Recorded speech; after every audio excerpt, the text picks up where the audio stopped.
श्रीमद् भगवद गीता के 8वें अध्याय भगवत प्राप्ति इसके 8वें श्लोक को आज पढ़ने का प्रयास कर रहे हैं। महेश पंडित कवि जी आपसे शुरू करते हैं। अभ्यास हरे योग कृष्ण। युक्तेन अभ्यासयोगयुक्तेन चेतसा नान्यगामिना चेतसा नान्यगामिना परमं पुरुषं दिव्यं परमं पुरुषं दिव्यं याति पार्थानुचिन्तयन्। याति पार्थानुचिन्तयन्। हरे कृष्ण माता। महाकवि जयदेवदास प्रभु जी आप गाइए। अभ्यास योग युक्तेन अभ्यास योग युक्तेन चेतसा नान्यगामिना चेतसा नान्यगामिना परमं पुरुषं दिव्यं परमं पुरुषं दिव्यं याति पार्थानुचिन्तयन्। याति पार्थानुचिन्तयन्। बहुत सुंदर प्रभु जी। कि भगवान इस श्लोक में कह रहे हैं, हे पार्थ, जो व्यक्ति मेरा स्मरण करने में अपना मन निरंतर लगाए रखकर अविचलित भाव से भगवान के रूप में मेरा ध्यान करता है, वह मुझको अवश्य ही प्राप्त होता है। तो इस श्लोक में भगवान अविचलित मन से भगवान का निरंतर स्मरण करने पर बल दे रहे हैं। स्मरण करने की महत्वता को हमें बता रहे हैं और उनका स्मरण ऐसे किसी सामान्य व्यक्ति के रूप में नहीं करना, भगवान के रूप में जब उनका स्मरण किया जाता है, उनका ध्यान किया जाता है, तब भगवान ये बता रहे हैं कि वह मुझको अवश्य ही प्राप्त होता है। आइए श्लोक के अन्वय को देखेंगे। पार्थ, हे पार्थ, अभ्यास योग युक्तेन, अभ्यास योग से युक्त। कैसा अभ्यास? बार बार अपने चित्त को भगवान में लगाने का अभ्यास, उससे जो युक्त है। भगवान इस प्रकार की अभ्यास चाहते हैं हमसे। हम हर भक्त से क्या चाह रहे हैं कि हम बार बार अपने मन को भगवान में लगाने का अभ्यास करें, क्योंकि मन तो चंचल है, ये तो जानते ही हैं। लेकिन उस चंचल मन को बार बार भगवान में लगाने का अभ्यास, ऐसे अभ्यास से जो युक्त है और न अन्य गामिना, कहीं और न जाने वाला, और जो उसका चित्त है और कहीं नहीं जाता है, केवल भगवान में ही लगता है। चेतसा, चित्त से। देखिए, मन बहुत चंचल है। हो सकता है कि आप कहो कि अभी तो भगवान में नहीं लगता है, लेकिन मन कहीं कहीं और भी नहीं लगता है। मन का ऐसा स्वभाव है कि इतना चंचल है कि कहीं भी नहीं लगता है। इस भौतिक जगत में जितनी भी वस्तुएं हैं, वो इस प्रकार से बनाई गई हैं कि मन उनसे बोर हो ही जाए। और मन की एक सहायता ये है कि ये भगवान के अलावा और कहीं नहीं लगेगा, क्योंकि भगवान इतने दिव्य हैं, अनंत गुणों से युक्त हैं। उनकी लीला माधुरी, उनकी रूप माधुरी असीमित है। इसलिए मन जो है कहाँ लगेगा? केवल भगवान में ही लगेगा और कहीं नहीं लगेगा। तो अभ्यास योग से जो युक्त है, बारंबार जिसने अभ्यास किया अपने चित्त को मुझ में लगाने का, भगवान में लगाने का, और न अन्य गामिना, कहीं और न जाने वाला, जिसका चित्त सारसा चित्त है, दिव्यम परमम पुरुषम, दिव्य परम पुरुष का अनुचिंतन, निरंतर चिंतन करते करते उसने कैसे किसका ध्यान किया है? दिव्य परम पुरुष का, भगवान के रूप में उनका चिंतन किया है। और कैसा? निरंतर चिंतन करते करते तमेव याति, उन्हें ही प्राप्त होता है। और इस प्रकार जो निरंतर चिंतन करता है भगवान का, तो भगवान को ही प्राप्त होता है। एक बार श्लोक को देखेंगे।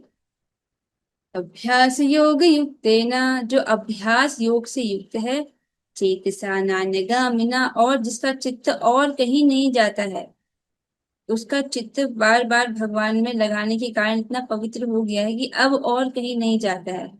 चित्त का दूषण क्या है? कि वो इस भौतिक माइक जगत में लगता है, ये क्या है? दूषण है। लेकिन जब चित्त, जिसका चित्त पूरी तरह से पवित्र हो गया, वो कैसे पता चलेगा? वो एक क्षण के लिए भी भगवान को नहीं भूलेगा, हर क्षण उसका मन जो है भगवान में ही लगा रहेगा। चेतसा नान्यगामिना, उसका चित्त और कहीं नहीं जाता, केवल भगवान में ही लगा रहता है। कैसे भगवान में? परमम पुरुषम दिव्यम, जो परम पुरुष हैं, ऐसे उनके दिव्य रूप में उसका जो चित्त लगा है। याति पार्थानुचिंतन, जो उनका बारंबार चिंतन करता है, वो उनको निश्चित ही प्राप्त करता है। याति अर्थात प्राप्त करता है। कुछ स्पष्ट हुआ होगा। आइए हम लोग तात्पर्य की ओर बढ़ते हैं। अनुवाद और तात्पर्य कृष्ण कृपा मूर्ति श्री श्रीमद एसी भक्ति वेदांत स्वामी प्रभुपाद द्वारा। प्रभुपाद जी यहाँ पर श्लोक इस तात्पर्य में बता रहे हैं, इस श्लोक में भगवान कृष्ण अपने स्मरण किए जाने की महत्ता पर बल देते हैं।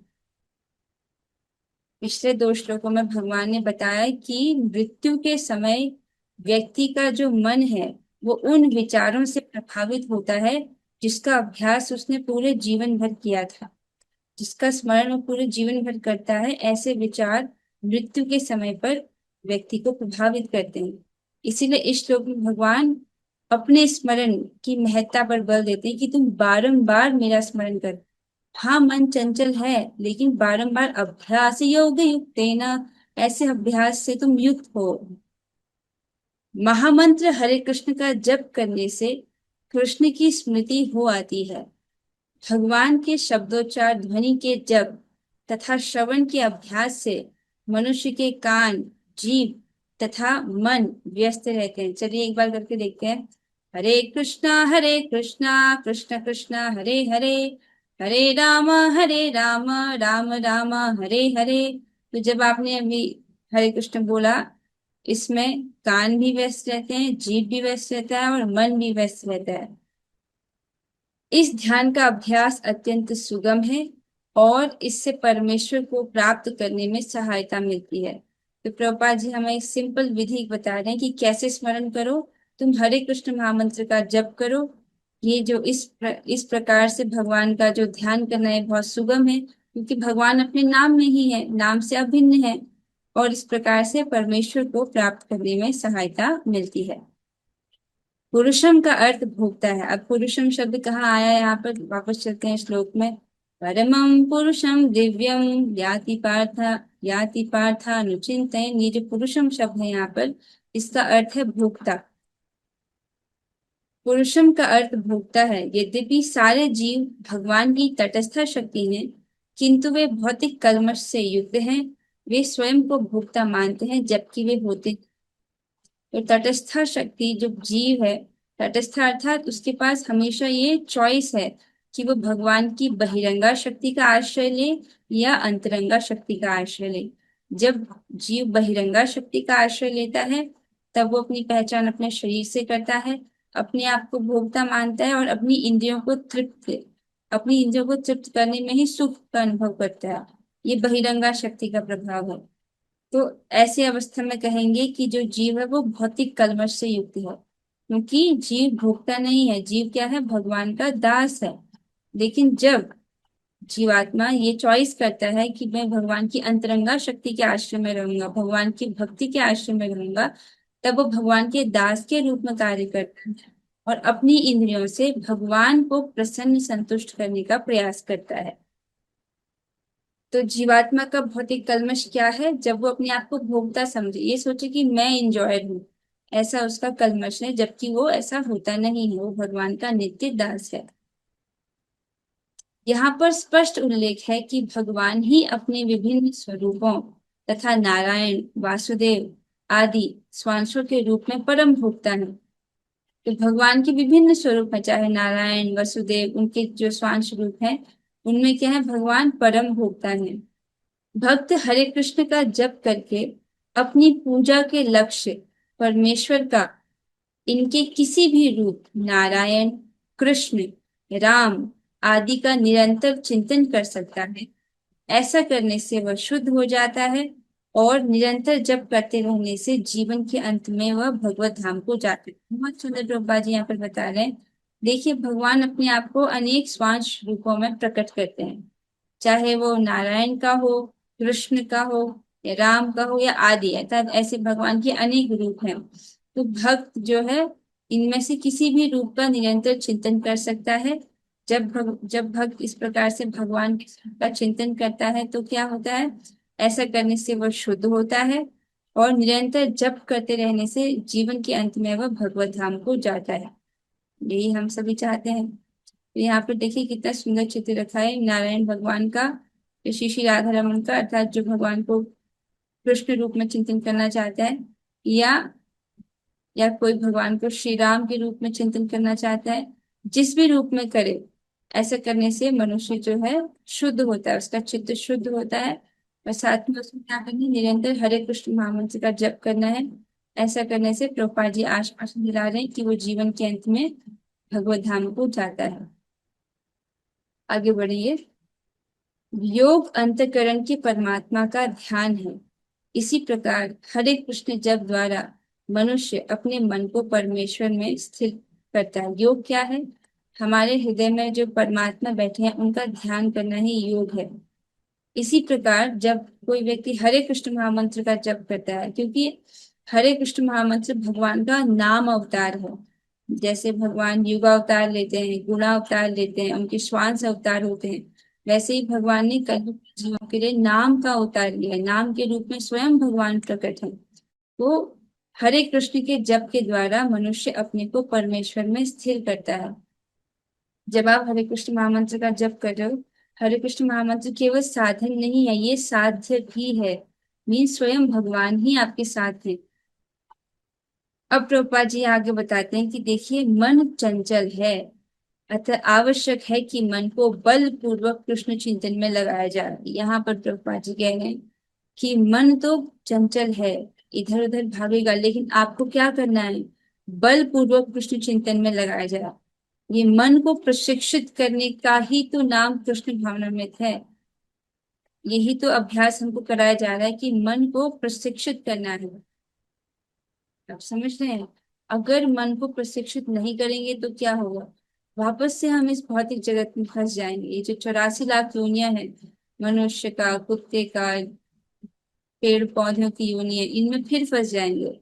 बहुत सावधानी से अपने मन को प्रशिक्षित करना है। और जब मन को प्रशिक्षित करेंगे तो स्वाभाविक बात है कि जो पहले मन की चंचलता है वो अनुभव होगी कि मन कितना परेशान करता है। लेकिन प्रभुपाद जी यहाँ पर कह रहे हैं कि ये बहुत आवश्यक है कि मन को बलपूर्वक जबरदस्ती कृष्ण चिंतन में लगाया जाए। जैसे कभी कभी 16 माला करने में भी मन नहीं लगता, फिर भी मन को जबरदस्ती कराना है। समझ रहे हो भूमिका? अगर मन नहीं भी लगता है हरे कृष्ण महामंत्र में, तब आपको जबरदस्ती मन को लगाना है हरे कृष्ण महामंत्र की ध्वनि में। ठीक है? प्रभुपाद जी ये कह रहे हैं कि बलपूर्वक कृष्ण चिंतन में लगाया जाना चाहिए। प्रायः उस प्रकार के कीट का दृष्टांत दिया जाता है जो तितली बनना चाहता है और इसी जीवन में तितली बन जाता है। जैसे यहाँ पर एक उदाहरण लिया गया है। आप सभी जानते होंगे, कैटरपिलर एक कीड़ा होता है, पहले खूब खूब पत्ते खाता है, उसके बाद ये एक तितली में परिवर्तित हो जाता है। यहाँ पर एक छोटा सा वीडियो है, आप देख सकते हैं कैसे एक कीड़े से ही एक ही कीड़ा एक ही जीवन में तितली बन जाता है। उसी का दृष्टांत दिया जाता है कि जिस प्रकार से कीड़े से तितली बन जाता है, अर्थात उसका ट्रांसफॉर्मेशन हो जाता है, उसका रूपांतरण हो जाता है। उसी प्रकार से भले अभी हम इस भौतिक जड़ देह में हों, अगर हम भगवान का चिंतन करते रहेंगे तो ये निश्चित है कि हमको भगवान के जैसा रूप प्राप्त होगा।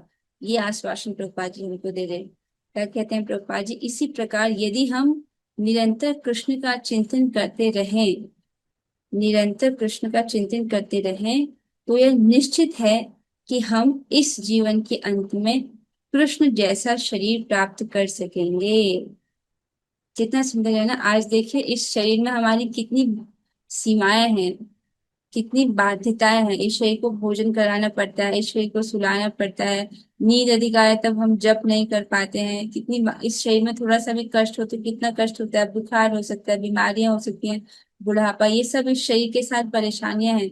लेकिन अगर इस जीवन में हमने निरंतर ये अभ्यास किया है भगवान का चिंतन करने का, तो जिस प्रकार से आपने देखा एक कीड़ा तितली में बदल जाता है, ट्रांसफॉर्मेशन उसका हो जाता है, रूपांतरण हो जाता है, उसी प्रकार से ये निश्चित है कि जीवन के अंत में कृष्ण जैसा शरीर प्राप्त कर सकेंगे। क्योंकि भगवान इतने दयालु हैं, वो अपने भक्तों को सारूप्य, अपने जैसा रूप प्रदान कर देते हैं, सामीप्य, उनको अपने पास रखते हैं, साष्टी, अपने जैसा ऐश्वर्य प्रदान करते हैं, और सालोक्य, भगवान के लोक में वो व्यक्ति रहता है। इस प्रकार की 4 प्रकार की वैष्णव मुक्तियों का वर्णन होता है। आप समझ रहे हैं? तो ये कितना महत्वपूर्ण है कि हम अपने मन को भगवान में लगाए रखें। दो ही तो ऑप्शन है, या तो मन भगवान में लगेगा या तो मन इस माइक जगत की माइक वस्तुओं में लगा रहेगा। इस माइक जगत की माइक वस्तुओं में हम अपना मन अनादिकाल से लगाए हुए हैं। इससे हमको कोई फायदा नहीं मिला है, पर अभी तो नुकसान ही नुकसान झेलने को मिला है। तो बुद्धिमानी क्या है कि हम अपने मन को कृष्ण में लगाए रखें, क्योंकि उसी से हमें जीवन की परम सिद्धि प्राप्त होती है। उसी से हमको जीवन की परम सिद्धि प्राप्त होगी। आइए, तो फिर आप समझ रहे होंगे कि चाहे आप जो भी कार्य करें, एक तो 16 माला सुबह जब जप करते हैं वो तो है ही, उसके साथ में आपको जब समय मिलता है आप जिस भी कार्य को कर रहे हो, उस कार्य को करते करते आप हरे कृष्ण कृष्ण कृष्ण हरे हरे, हरे राम राम राम हरे हरे का स्मरण कर सकते हैं। है कि नहीं है? या जैसे भूमिका, अब आप जब आप स्कूल जाते हो तो जाते वक्त और आते वक्त भी आप अपने मन में हरे कृष्ण महामंत्र का स्मरण कर सकती हो, है ना? या कोई कार्य अगर आप लोग कर रहे हो तो कार्य करते करते भी आप भगवान का स्मरण कर सकते हो। पिछले श्लोक में आपने यही तो पढ़ा, भगवान कहते हैं माम अनुस्मर युद्ध च, मेरा स्मरण भी करो और युद्ध करो, अर्थात मेरा स्मरण करो और अपने कर्तव्य को भी करो। तो चाहे जो भी कार्य हो उसमें आप भगवान का स्मरण हमको करना चाहिए। यहाँ पर एक बहुत सुंदर श्लोक लिया गया है श्रीमद् भागवतम के प्रथम स्कंद के दूसरे अध्याय का 14वां श्लोक, जिसमें बता रहे हैं तस्मादेकेन मनसा भगवान सात्वतां पतिः श्रोतव्य कीर्तितव्यश्च ध्येय पूज्य सुनित्यदा। अतएव मनुष्य को एकाग्र चित्त से उन पूर्ण पुरुषोत्तम भगवान के विषय में निरंतर श्रवण, कीर्तन, स्मरण तथा पूजन करना चाहिए, जो भक्तों के रक्षक हैं। इसमें भी सार बताया जा रहा है कि मनुष्य को करना क्या चाहिए। श्रवण करना चाहिए, निरंतर ही भगवान की कथा का श्रवण करें। कम से कम प्रतिदिन तो अवश्य ही करना चाहिए, 1 घंटा आपको रोज ही निकालना चाहिए कि आप भगवान के विषय में सुनो। इससे क्या होता है, बुद्धि पोषित होती है। कीर्तन करो, कीर्तन अर्थात भगवान का जप करना, या आप भगवान के मंदिर में भगवान के लिए सुंदर भजन गा सकते हैं, हरे कृष्ण महामंत्र गा सकते हैं। और स्मरण, देखिए यहाँ पर भी स्मरण की विधि का के बारे में बोला जा रहा है। भगवान भी कह रहे हैं मां मनुस्मर युद्ध, निरंतर मेरा स्मरण करो, बारंबार भगवान का स्मरण करने का अभ्यास करना है और भगवान का पूजन करना चाहिए। कल आपने देखा जब हम ये लिख रहे थे, एक्टिविटी में लिख रहे थे कि एक भक्त की दिनचर्या में कौन कौन सी ऐसी चीजें होती हैं जिससे भगवान का स्मरण करता है। तब आपने इस बात को ऑब्जर्व किया कि जो श्री विग्रह की सेवा जब हम करते हैं तब भगवान का बहुत अधिक स्मरण होता है।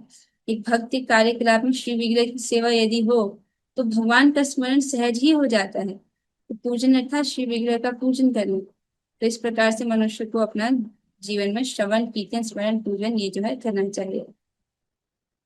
अब यहाँ पर एक बहुत सुंदर श्लोक लिया गया है जो सभी उपदेशों का सार है। भक्ति में जितने भी उपदेश हैं उन सबका जो सार है वो इस एक श्लोक में वर्णित है परम पूज्य श्री रूप गोस्वामी जी द्वारा। ये उपदेशामृत का 8वां श्लोक है और बहुत महत्वपूर्ण है, जिसमें कह रहे हैं तन्नाम रूप चरिता दिसु कीर्तनानु स्मर्त्यो क्रमेण रसना मनसि नियोज्य तिष्ठन् व्रजेत तदनुरागी जनानुगामी कालम नेदखिलमित्युपदेश सारम। समस्त उपदेशों का सार यही है। अब देखिए, आप सारे उपदेशों का एक ही बार में सार पढ़ रहे हो। क्या है वो सार?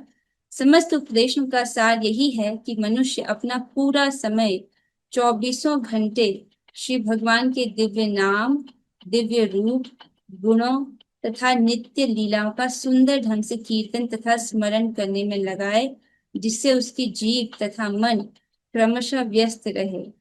इतना आप समझ रहे हैं?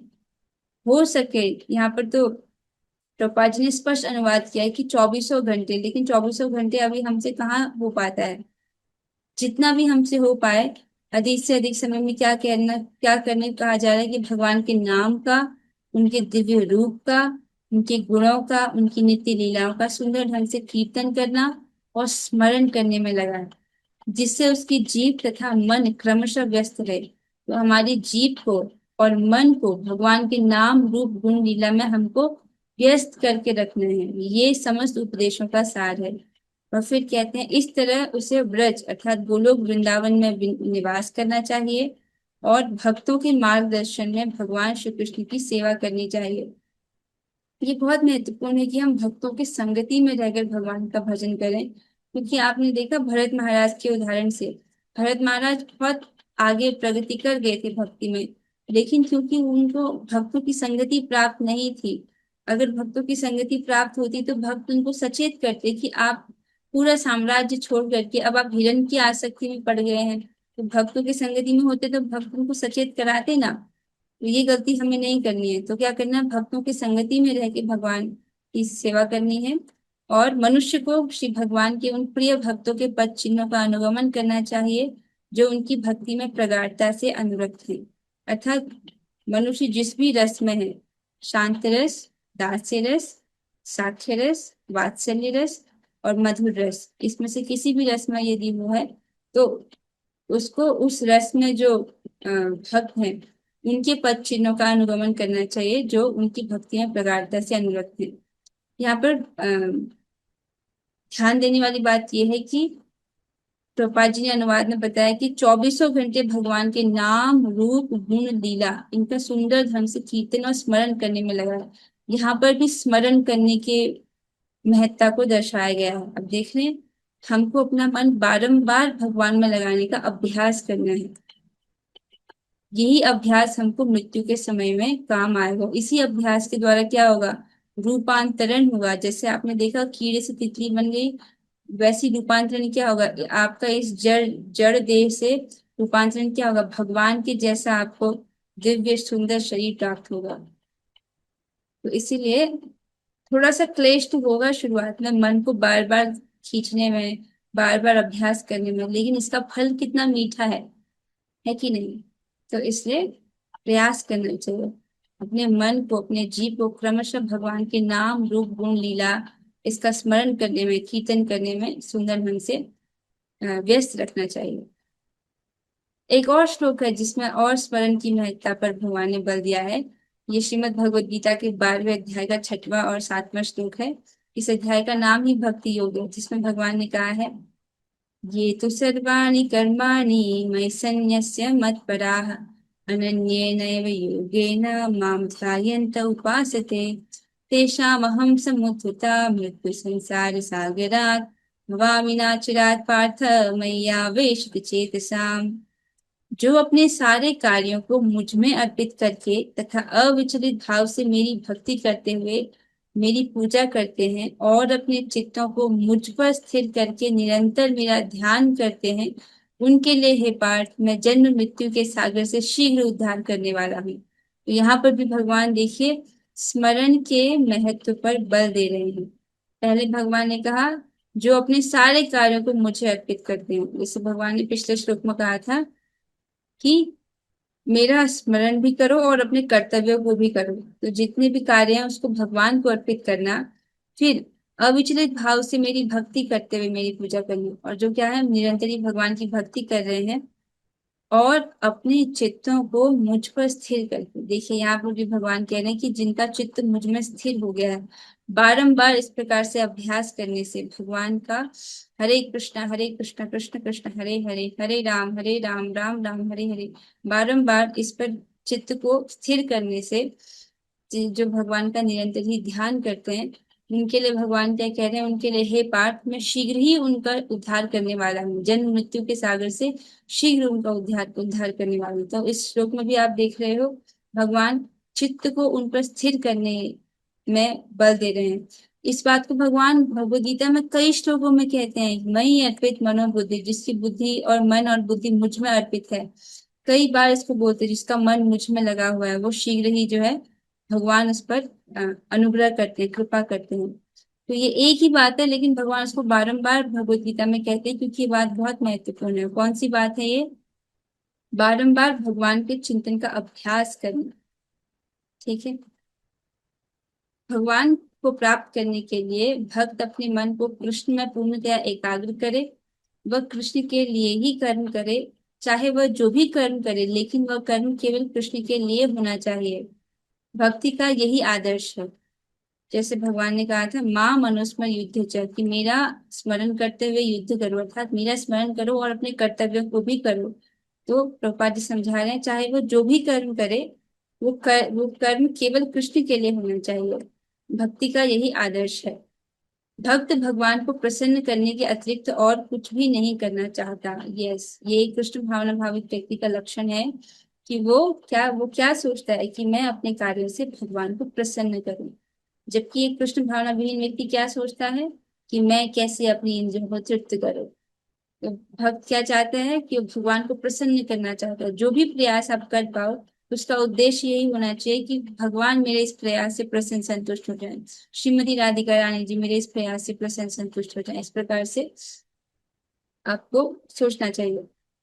उसके जीवन का उद्देश्य कृष्ण को प्रसन्न करना होता है और कृष्ण की तुष्टि के लिए वह सब कुछ उत्सर्ग करता है, जिस प्रकार अर्जुन ने कुरुक्षेत्र में युद्ध किया था। यहाँ पर बहुत सुंदर ढंग से प्रभुपाद जी बता रहे हैं, अर्जुन जी ने भगवान को प्रसन्न करने के लिए युद्ध किया था क्योंकि भगवान की यही इच्छा थी कि अर्जुन युद्ध करें। इसी प्रकार से हम सबके लिए भगवान ने क्या कहा है कि हमको भगवान का स्मरण करते हुए अपने कर्तव्य को करना है। तो एक भक्त जो भी करता है वो सब कृष्ण को प्रसन्न करने के लिए करता है, और जिस भी कार्य को हम भगवान की प्रसन्नता हेतु करते हैं, अर्थात जो भी कार्य आप कर रहे हो, अगर आप ये सोचते हो कि हे ठाकुर जी, हे श्रीमती राधिका रानी जी, आप मेरे इस कार्य से, आप मेरे इस प्रयास से प्रसन्न संतुष्ट हो जाओ, इस प्रकार से आप जिस भी कार्य में संकल्प लेते हो जो भगवान का कार्य है, तो उसको यज्ञ कहते हैं। यज्ञ का अर्थ ही होता है कि जो भगवान की प्रसन्नता, उनको संतुष्ट करने के लिए किया जाए। तो लेकिन वह कर्म केवल कृष्ण के लिए होना चाहिए। यह विधि अत्यंत सरल है। ऐसा भी नहीं कि बहुत कॉम्प्लेक्स है, किसी को एवरेस्ट, माउंट एवरेस्ट चढ़ने को बोल दिया हो। विधि बहुत सरल है और हर कोई इसको कर सकता है। मनुष्य अपने कार्य में लगा रहकर हरे कृष्ण महामंत्र का कीर्तन कर सकता है। ऐसे दिव्य कीर्तन से भक्त भगवान के प्रति आकृष्ट हो जाता है। बहुत सुंदर ढंग से प्रभुपाद जी कह रहे हैं कि अपने कार्य में भी लगा रहे और वो हरे कृष्ण महामंत्र का कीर्तन कर सकता है, और इस प्रकार से जो भक्त है वो भगवान के प्रति आकृष्ट होता है, उसका मन हरे कृष्ण के प्रति आकृष्ट होता है। इसके साथ जो ये तात्पर्य है यहाँ पर समाप्त होता है। मुझे आशा है कि आपको समझ आया होगा कि मन को प्रशिक्षित करना बहुत आवश्यक है। अगर नहीं करेंगे वापस से हम फेल हो जाएंगे, जैसे हम पिछले जन्म में फेल हो गए थे। पिछले जन्म में फेल हो गए थे, उसका वो कैसे पता चल रहा है? क्योंकि अभी भी हम एक जड़ जड़ देह को लिए बैठे हैं ना। लेकिन इस बार ये गलती नहीं करनी। पिछली बार हम प्रशिक्षित करना भूल गए थे अपने मन को, चाहे कारण रहा था। लेकिन अब हर दिन को एक अवसर मानना चाहिए कि ठाकुर जी को थैंक यू कहना चाहिए कि आपने हमको एक और दिन दिया है भजन करने का, और मन को प्रशिक्षित करना है। कैसे प्रशिक्षित करना है? हरे कृष्ण कृष्ण कृष्ण हरे हरे, हरे राम राम राम हरे हरे के जप द्वारा। हाँ, मैं समझ रही हूँ सब लोग समझ गए हैं कि हमको अपने मन को प्रशिक्षित करना चाहिए। हालांकि मन बहुत हठीला है, लेकिन हार नहीं माननी है। श्री हरि गुरु वैष्णव हमारे साथ है। तो मुझे लगता है कि इससे कोई प्रश्न नहीं है। अब हम लोग 3 बार हरे कृष्ण नाम से करेंगे। हरे हरे कृष्णा कृष्ण कृष्ण हरे कृष्ण हरे कृष्णा हरे हरे हरे, हरे राम हरे राम, राम राम राम राम हरे हरे हरे हरे, हरे हरे कृष्णा कृष्णा हरे कृष्णा, कृष्ण कृष्ण कृष्ण कृष्णा हरे हरे हरे हरे, हरे हरे राम राम, राम राम राम राम हरे हरे हरे हरे कृष्ण हरे, कृष्णा कृष्ण हरे कृष्णा, कृष्ण हरे कृष्ण हरे कृष्णा हरे हरे, हरे राम, राम राम राम हरे हरे। श्रीमद् भगवद गीता हरे की जय, जय पाद की जय, नामक जय ठाकुर की जय। और जय हरे हरे कृष्णा जय सादर कृष्णा, प्रणाम माता इधर जी, मत थैंक करना। यू माता जी। बहुत बहुत हरे कृष्णा माता जी।